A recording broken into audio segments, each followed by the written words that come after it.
Hai semuanya, kembali lagi di channel Portal Edukasi. Pada kesempatan kali ini, kita akan membahas rangkuman materi PAI kelas 10 bab 2, yaitu tentang memahami hakikat dan mewujudkan ketauhidan dan dengan syu'abul iman. Materi ini sudah kurikulum merdeka ya. Mari kita mulai dengan definisi iman. Iman berasal dari bahasa Arab, dari kata dasar amana yu'minu imanan, yang berarti beriman atau percaya.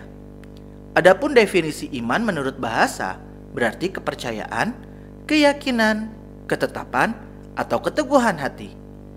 Imam Syafi'i dalam sebuah kitab yang berjudul Al-Um mengatakan sesungguhnya yang disebut dengan iman adalah suatu ucapan, suatu perbuatan, dan suatu niat, di mana tidak sempurna salah satunya jika tidak bersamaan dengan yang lain.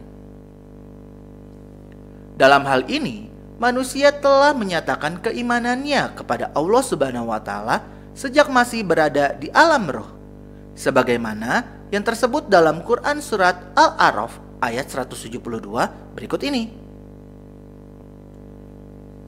yang artinya, dan ingatlah ketika Tuhanmu mengeluarkan dari sulbi tulang belakang anak cucu Adam keturunan mereka, dan Allah Subhanahu wa Ta'ala mengambil kesaksian terhadap roh mereka seraya berfirman, bukankah aku ini Tuhanmu?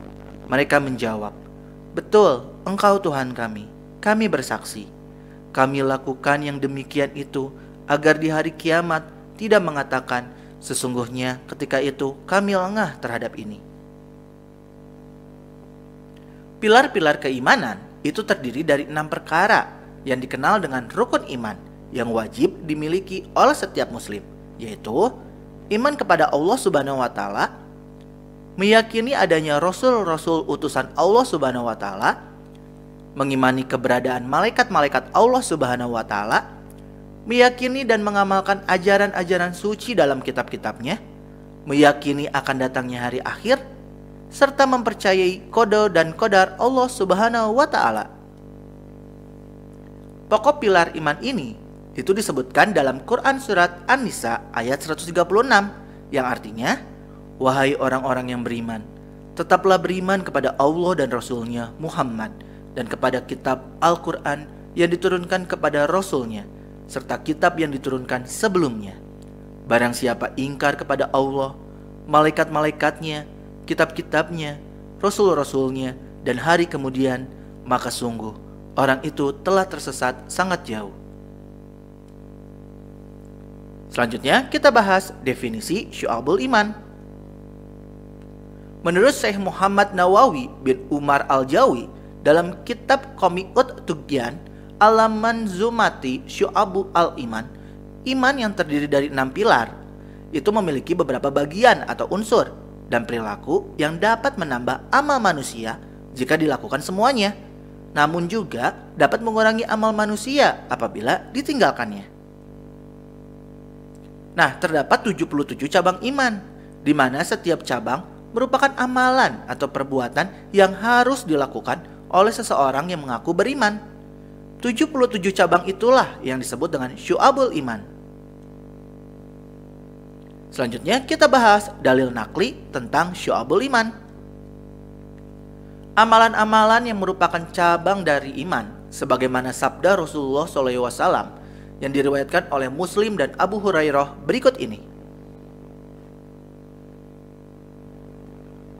yang artinya, dari Abu Hurairah berkata, Rasulullah SAW bersabda, iman itu 77 lebih cabangnya.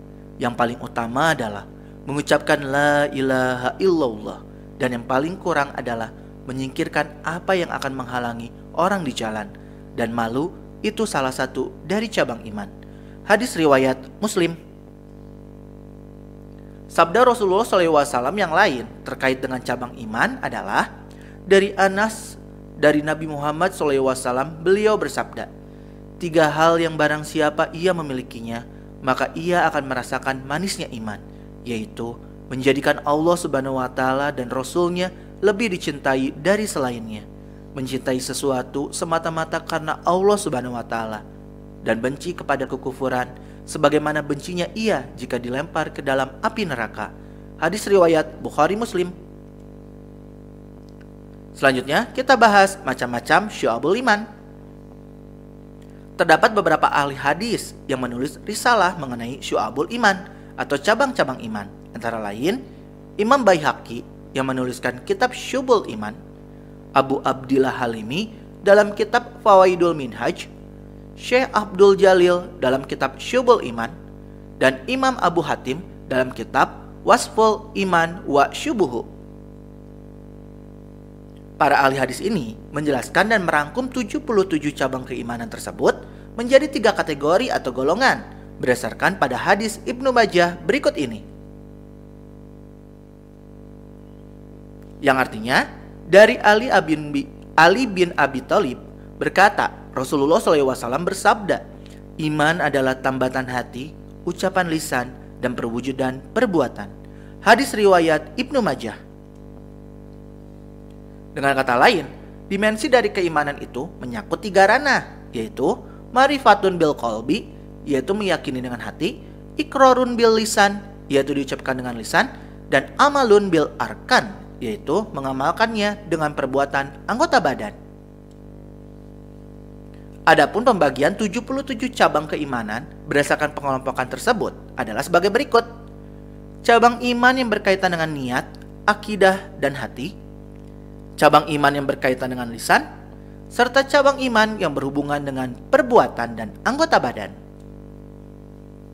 Cabang iman yang berkaitan dengan niat, akidah, dan hati itu ada 30. Cabang iman yang berkaitan dengan lisan ada 7. Cabang iman yang berhubungan dengan perbuatan dan anggota badan ada 40. Nah, di bagian ini sebetulnya kalau di buku itu dijelaskan secara rinci, tapi kalau dibahas di sini terlalu panjang ya, karena ada 77. Jadi admin lewat. Selanjutnya kita bahas tanda-tanda orang yang beriman. Adapun tanda-tanda orang yang beriman diantaranya dijelaskan dalam sebagai berikut. Jika mendengar nama Allah Subhanahu wa Ta'ala disebut, maka bergetar hatinya, dan jika dibacakan ayat-ayat Al-Quran, maka bergejolak hatinya untuk segera mengamalkannya. Senantiasa bertawakal setelah bekerja keras dan berdoa kepada Allah Subhanahu wa Ta'ala. Selalu tertib dalam menegakkan dan menjalankan sholatnya, menafkahkan sebagian rizki dan hartanya di jalan Allah Subhanahu wa Ta'ala, menghindari perkataan yang tidak berguna, memelihara amanah dan menepati janji, serta berjihad di jalan Allah Subhanahu wa Ta'ala dengan jiwa dan harta yang dimiliki. Selanjutnya kita bahas problematika praktik keimanan di sekitar kita. Di tengah semakin pesatnya perkembangan teknologi informasi dan komunikasi saat ini, grafik kenaikan penyimpangan perilaku moral dan pelanggaran norma seolah berbanding lurus dengan tingkat kemajuan peradaban kita. Hal ini juga berlaku untuk seorang mukmin yang dihadapi 5 ujian. Dari Anas bin Malik yang berkata bahwa Rasulullah SAW bersabda, setiap mukmin dihadapkan pada 5 ujian, yaitu mukmin yang menghasutnya, munafik yang membencinya, kafir yang memeranginya, nafsu yang menentangnya, dan setan yang selalu menyesatkannya. Hadis riwayat Ad-Dailami. Menurut Abu Bakar bin Lal, berdasarkan hadis tersebut, setidaknya ada 5 ujian keimanan yang dihadapi oleh orang-orang mukmin saat ini, yaitu mukmin yang saling mendeki, kaum munafik yang membenci kaum muslimin, orang kafir yang memerangi kaum mukmin, tipu muslihat setan yang selalu menyesatkan, serta godaan hawa nafsu dari dalam diri setiap mukmin. Yang terakhir, kita bahas hikmah dan manfaat syu'abul iman. Berikut ini beberapa hikmah dan manfaat serta pengaruh iman pada kehidupan manusia. Iman itu menghilangkan sifat kepercayaan manusia terhadap makhluk. Iman menanamkan sikap tidak takut menghadapi kematian. Iman akan membuat seorang mukmin memiliki jiwa yang tenang. Iman mewujudkan kehidupan yang lebih baik dan berkualitas. Iman menumbuhkan sikap ikhlas. Iman mendatangkan keberuntungan, serta iman mencegah penyakit jasmani dan rohani. Nah ya, mungkin cukup sekian. Terima kasih telah menyimak video pembelajaran ini hingga selesai. Semoga bermanfaat kita semua. Jangan lupa like, comment, and subscribe.